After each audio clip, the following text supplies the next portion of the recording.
Reverend Dr. Ken Gordon, spiritual leader for Centers for Spiritual Living, coming to you with the March 17th submission for 2019 for our Sunday themes. This week's brought to us by Reverend Molly Cameron, who's the senior minister at the Columbus Center for Spiritual Living. And her topic is living a spiritual life. So, what is a spiritual life? Well, a spiritual life, in my opinion, would be to be able to live in absolute alignment with Spirit itself.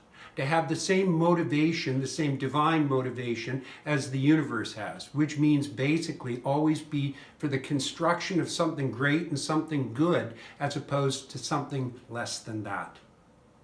Well, Dr. Holmes writes that if you could realize the tremendous power of attraction that holds everything in its place, understand it's yours.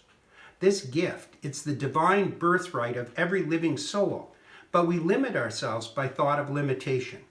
Now, we must open up the doors of our consciousness and expand and expand and expand and no longer think in terms of the backyard lot, but in the terms of infinite nature, in the terms of the universe.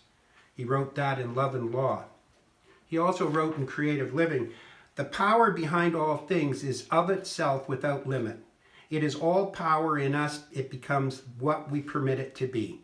Our destiny is in our own hands, and when we rise to an elevated state of consciousness where we see all things in their completeness and know that an all-wise power is behind it all, we'll see that the infinite could wish for us only that which expresses itself in limitless terms. So the opportunity that we have to live this spiritual life is not an opportunity of limitation as it often is perceived as.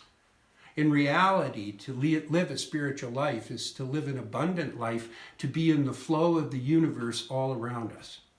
To live from our own authenticity, our own actualization, to really truthfully operate from the motive of spirit and for the goodness of life itself results in goodness coming into our life. This is our opportunity. It's our opportunity to be aware and awake to it. It's not something that only Dr. Holmes taught. I'll share with you. It is actually the teaching of every major avatar that has ever existed at any time and all time. And when we practice being ourselves, we are living a spiritual life. Don't let others fool you. When you are yourself, you are living a spiritual life. It's when you start becoming something different in order to please the world around you, or in order to be able to get something into your life that you think is outside your reach, that you are actually in what we could term as sin. Sin being a mistake. So if you've been doing that, stop it. If you're not doing it, good on you. Know you're loved, know you're honored, and I'll talk to you next week. God bless you. Thank you.